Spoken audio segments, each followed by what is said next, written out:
Very much. Thank you for having me. Great. So let's begin with perhaps something of a foundation to base our entire discourse on this issue. What is the market research saying in terms of promising agricultural investment or agricultural investment for various agricultural value chain? We, of course, know there are massive opportunities, but are the investments, are they investment friendly so that people do not just throw in their time, throw in their energy and resources for ventures with bottlenecks all the way and possibly very little gains to show for it at the end of the day?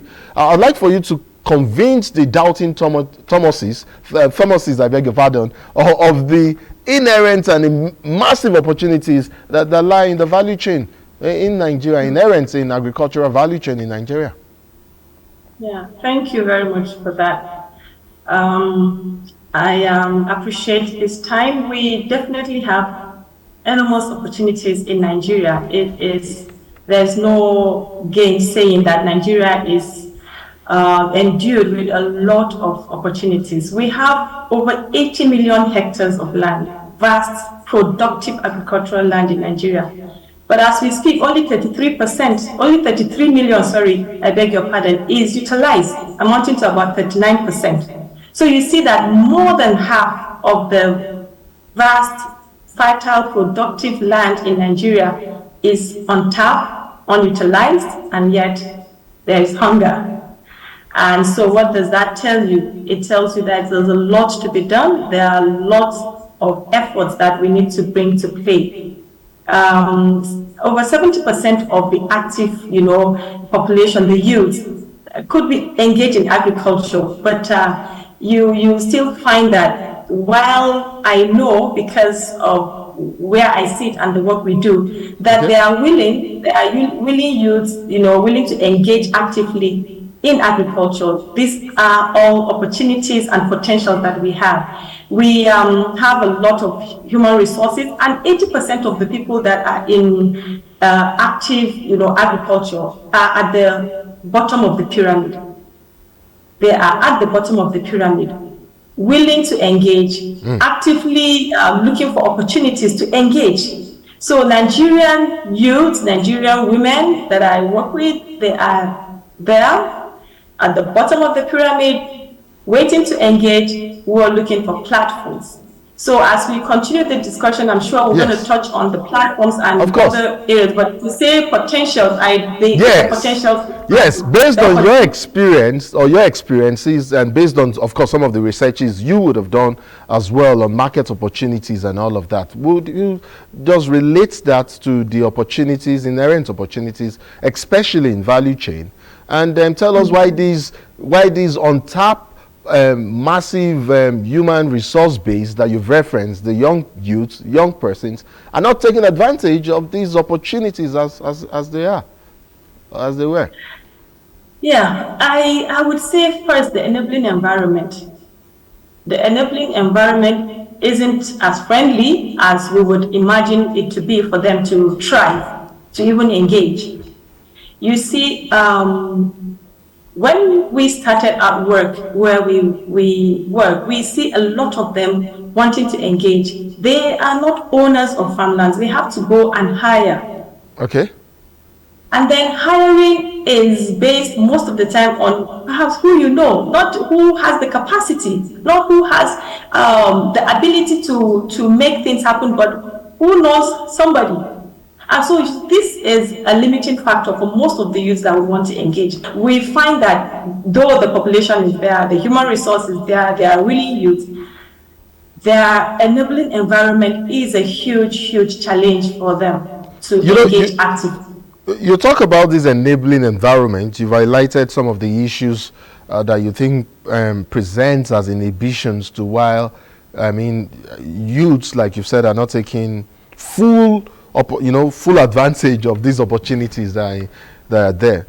But, are these opportunities even there? And I need you to speak to me based on experience, and I'll tell you a bit of my own experience as well. In the course of my job, I've had the opportunity to look at some of government's interventions, especially in the area of agriculture, especially with regards to value addition.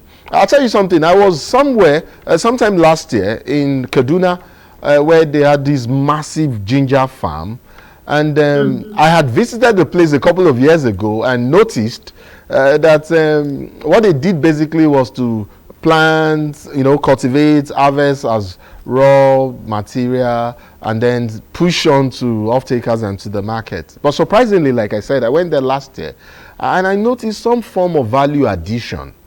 And I thought, okay, this, because it was a business I had visited some time ago, like I said, and I ventured further and asked the gentleman, the farmer, why he's chosen to go a bit further to add value to what he ordinarily used to sell back in the day. And he said, look, it makes more money that way. And that's exactly how I want us to start off our conversation, talking about these opportunities. Are there opportunities, whether it's for the ginger, whether it's for cashew, whether, down the line in terms of agriculture, if we were to unlock the potential of value chain, in Nigeria, how much so can it lead us to, that promised economic prosperity that we all envisage, that we all talk about? Yeah, thank you very much. What we do is to support our clients to add value to agricultural products. And 7 years when we started we realized that the moment they get it out from the farm, it's to the market straight. And we had time to engage these producers as to why they don't think about adding value. The cost of it, the equipment that is required, all of that is a challenge. And once we supported some of them with what it takes, we bring in the standard organizations, NAFDAC, it was providing, and that's why I mentioned enabling environment, because we stepped in to make these platforms available for them. And you would be surprised that from the city of Bauchi, you still have some of our products, some of the clients' products and the producers' products in Abuja, in Port Harcourt, in Lagos. Why? Because they've been able to tap into the platforms, the environment that we made, available for them to engage and to have these products packaged, meeting standards organizations of Nigeria and the NAFDAC, and to have them on the food on the shelves in the superstores. So you see that enabling environment is very critical. Yes. So you've talked about this enabling environment severally now, and it registers with me.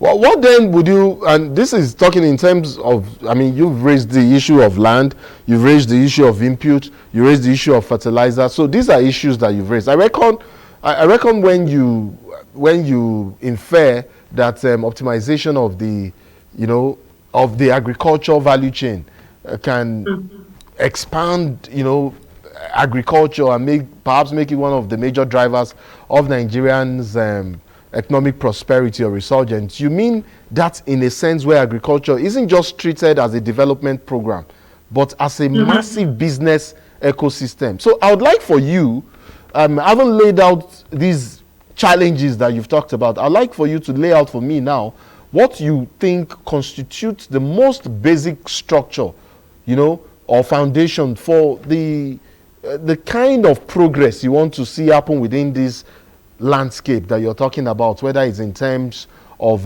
policy, whether it's in terms of governance, or the kind of participation you want to see, that is required to get us to that level that you think we should be in terms of value addition or processing? Thank you very much. So I would say that whether it be policy structures, we have to be intentional. Our government have to be intentional. I know there are policies, there are structures that have been put in place. I remember the Anchor Borrower Program, the warehousing receipts, and all of those things that have happened with good intentions.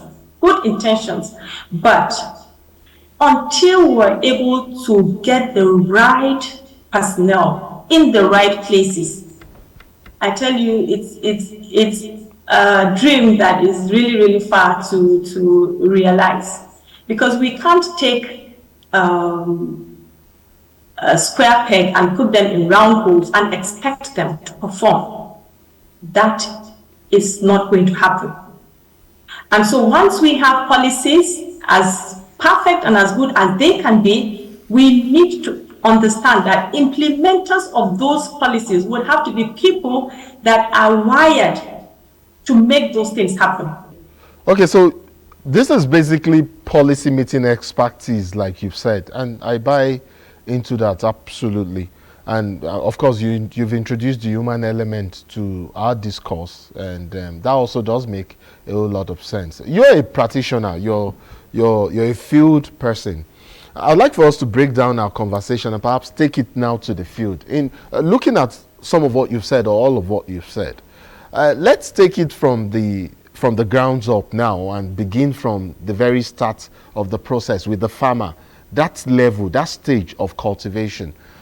What do you think should be added to in terms of, I mean, considering all that you've said now, policy meeting, expertise, and all of that? I mean, and remembering that our conversation is on value chain, so the role of the farmer is key.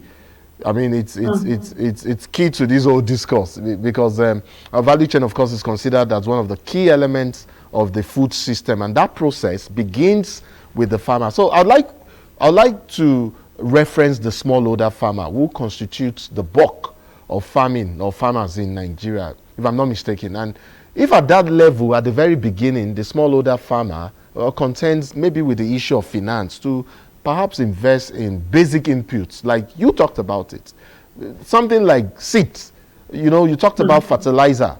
If he doesn't even is having challenges with such thing, I don't know how he could, that smallholder farmer could contend with something like small scale irrigation needed to even raise productivity and perhaps generate sustainable income. If we do not get it right, and if we do not get it right at that level, it constitutes a clog in the wheel of progress right from the very start. So I want your expertise, I want your input, I want your take on what you think should be done at that basic level.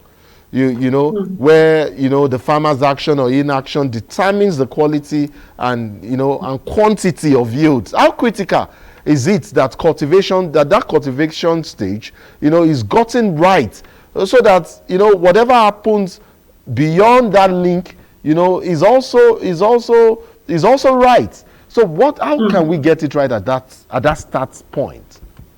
Yeah, thank you very much for this very, very critical and important question. So I'd like to say correct targeting. Most of the time, when initiatives come to play, they already have a list of farmers, political farmers, if I would say, that are not the real farmers that are doing their business, not the real producers. So there are initiatives with a whole lot of list of, I'll call them political farmers, who are not the farmers at the grassroots level. And then whatever incentives or whatever government is trying to bring to play, they go into the hands of all of these political farmers. And what do you get? Of course, when it is not the real thing, it cannot be the real thing. So it can't give you the kind of results we're looking for. So correct targeting in the first place is very, very critical to getting the kind of results we want to see.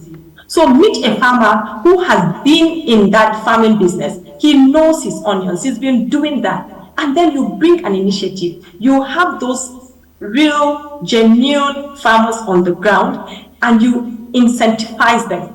You build their capacity with new, improved agronomic practices. They know that, for this particular half hectare of land, I could cultivate it in this manner and have this quantity of yield. Of course, they will give in everything it takes to work with what their learnings. I have seen it in the work we have done. When there's correct targeting, you will definitely get the results you want.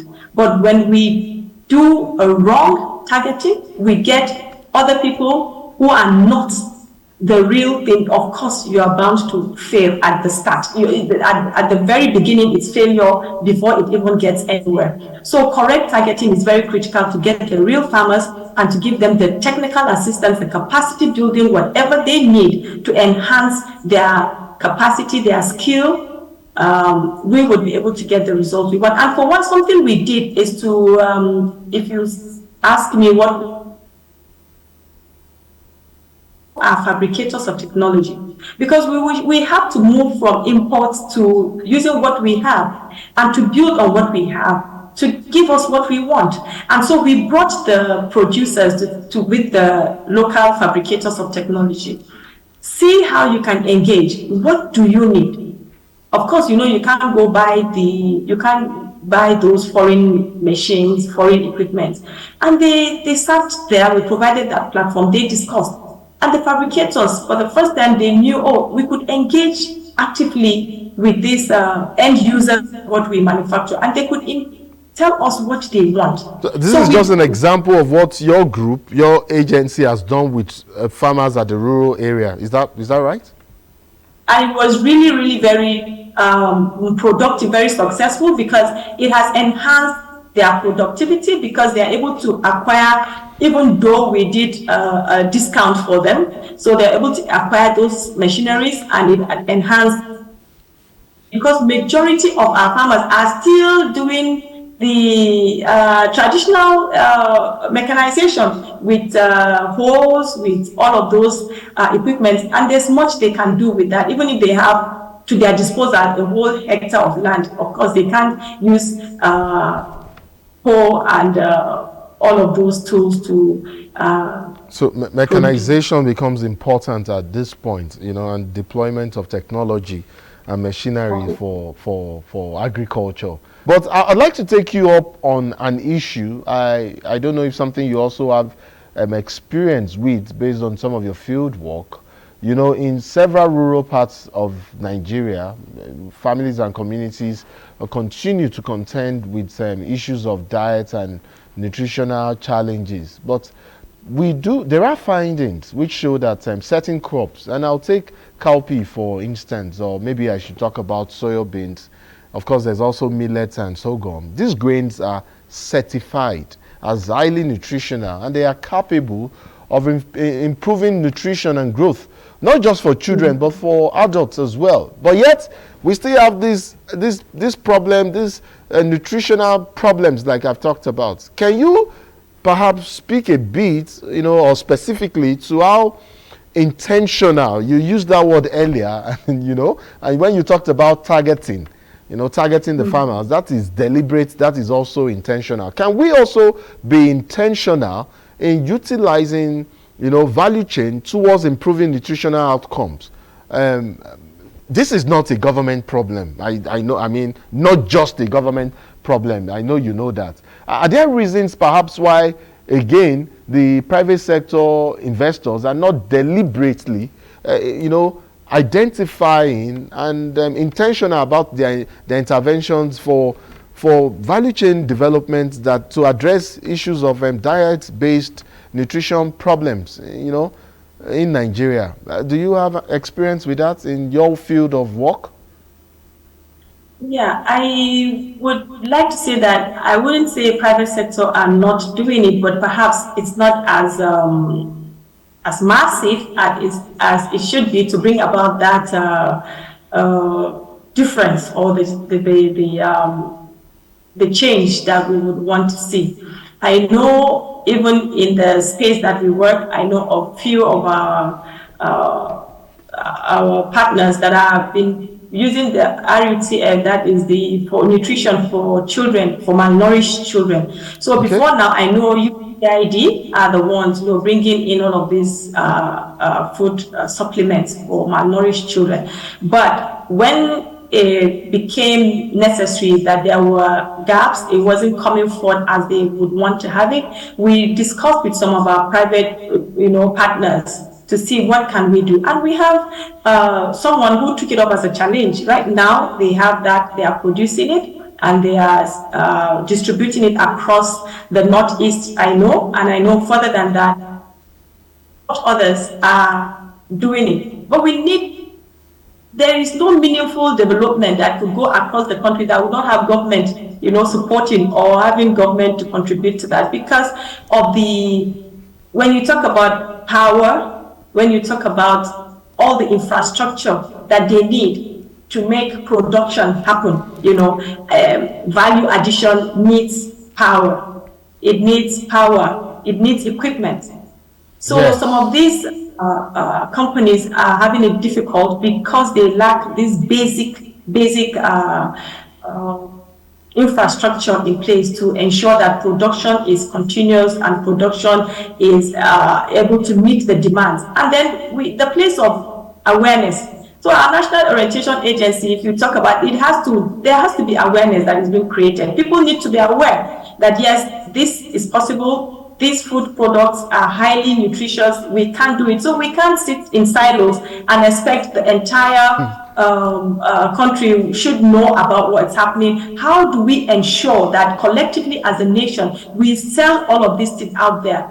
Social media, they're working, private sector companies can do it, but as a country, we need to be, I use the word again, intentional, to ensure that we sell it out there, we make it, we create that awareness and support these our companies to have this enabling environment. A lot of them are crying for power.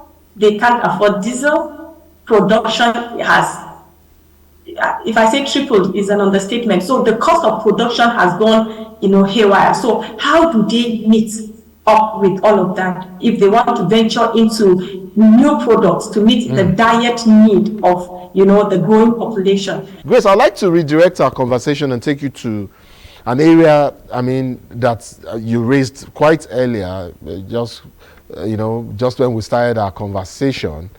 And it revolves around this whole subject matter of being intentional again. Can we, be deliberate and intentional, especially when it comes to crop production in Nigeria? I know as a country we still dominate the world's yam production. I'm not sure whether it still stands at 70% or more, but I'm wondering what you think about giving targets and timelines to agricultural boards and maybe even states in Nigeria for the production of certain targeted crops and for even cash revenue accruing from these food crops like palm oil, like cocoa, like rubber from Edo, like cashew perhaps from the southeast, like ginger from the north, and a whole bunch of other crops where Nigeria should otherwise have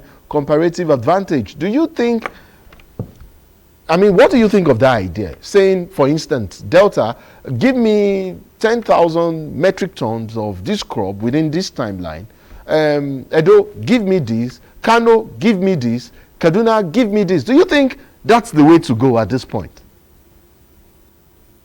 I have had this in my mind for quite some time to say, if we have a Ministry of Agriculture, we should be able to say the Ministry of Agriculture in this particular location, this is where you have comparative advantage in terms of whether it is cassava, if it's palm oil, whatever, you have the comparative advantage. Now make it happen for us. But what if they don't? What happens? Are they going to be sanctioned for not meeting up that? Do they have whatever it takes to make that production happen? So yes, I agree with you 100% that for me, I feel it's a way to go. To task the government, because they are the custodians of the professors, the research institutes, whatever, the seed institutes, everything they do. So they are there. They could make that happen. But if they don't, what happens? Like you go to locations where people should be at work, they are not there and nothing is happening. So what happens? So it's as much as we say, okay, these things should happen. We want you to bring so metric tons of these products because you have the comparative advantage. You can do it. Of course, we know that it can be done. It can be done. There is no doubt about it. But if it doesn't happen, who is responsible for making sure it happens? And who monitors to ensure that this, as we say it has to be done? See, we do things and get away with it because we know that we can't get away with it. If we know we cannot get away with things, we will be committed to making sure it happens. So you find Nigerians all across the globe doing great things, doing excellent things, exploit, innovation, creativity. Why are we not doing it here? Right? It's because of responsibility. Well, if we that's... will be Yes, please, let me let you land on your thought. or inactions, and I believe it is possible. So please go ahead. Great. You know, in rounding off our conversation, I'd like to ask you a question, and I suspect this might be very close to your heart, and it's on women farmers and their contribution to Nigeria's national food security objectives. You know, and I know it's possible. I know you know that, and this is quite ironical, I should say, that even though women, well, I do not have the data here, but it's, and I'm not saying I proved it, but in most parts of Africa, women constitute, if not the greater, maybe a significant percentage of farmers, you know, in that country. Even here in Nigeria, I suspect that's also the case. But what I hear is that they still produce, and that is, in terms of Nigeria now, women, in spite of this massive population, still produce 20 to 30% less than men or male farmers in Nigeria. I mean, and it makes me wonder what groups like your group are doing to, you know, close that gap and perhaps create linkages for these rural women farmers towards, you know, closing that gap of gender inequality in an effort to boost agricultural produce from women farmers in Nigeria. I'm sure you're aware of what the First Lady is doing at the moment right now with our Renewed Hope Women Agricultural Support Initiative. I mean, this is also in line with that objectives. And all of these align with the President's objective and national food objective on national food security for Nigeria. How do you think, you know, having so much population as farmers and yet underperforming, as it will seem, I mean, forgive me for saying that, but underperforming, you know, not like the Nigerian Falcons outperforms the Super Eagles. In this case, it's the reverse that is the case. How do we then close that gap, that gap of gender inequality in terms of production between the male and female farmers in Nigeria? So male hijack, I would say male hijack in most of the efforts, you know, to make happen. And I told you about how we are 90% of the over 19,000 people we've engaged are women, you know, and we were very intentional to ensure that we give women the opportunity, the platform to thrive and to succeed. So if you come here, the women are saying, we want to take the flag of this project up because it had really turned our lives around. So it's possible. That intentionality is very critical. And women are not the first sometimes to get information. So information, access to information. Yes. So information, that's where you see when they are not hijacked, even before they know anything is happening, already the male counterparts have already gone ahead. And when they come to get access, the male are considered more, the male gender are considered more, you know, they give more priority, you know, than the women. Okay, so how do we now close that gap so that women can be at par? Women farmers can now be at par. How do we what do you think should be done? We should be intentional to see initiatives that are all women, 100% women, you know, okay. For women.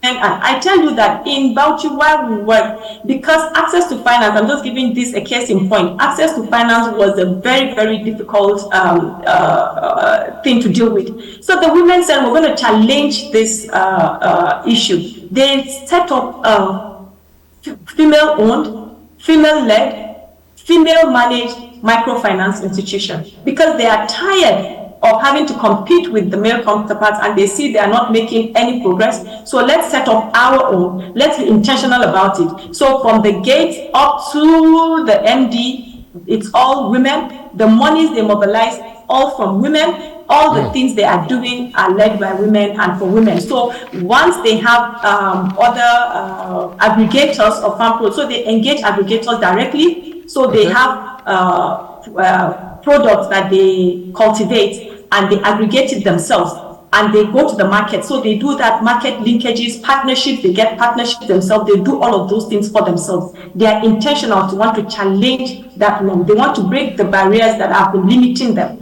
So I see if we would be able to make it happen. Women are capable, they have the strength, they have what it takes. We only need that opportunity. We only need that the system is more friendly, to women and give them their dues. You see, I suspected, and I was right. I knew you were going to be, I knew this would be close to your heart. I knew you would be passionate about this issue. And it does seem like a very good place to end our conversation on, this current conversation, our interaction that we've had so far. I would like to thank you so much, Grace Folsom, development professional, a Greek economist, an expert in agricultural extension services. Thank you so much indeed for coming on Insights. By the way, Grace is the country projects manager for MEDA Nigeria Way Project, a civil society funded agricultural market systems and project operations. I would, thank you so much for your thoughts on this issue. Even though towards the end there, you came off a bit as a chauvinist, but we can understand that and we can understand why. So we'll let you go. Thank you so much for coming on the program. And I do not mean that in a bad way. I mean, you came off as an advocate, which is well and good. Thank you. Thank you for having me. Thank you very much. Thank you so much. Up next is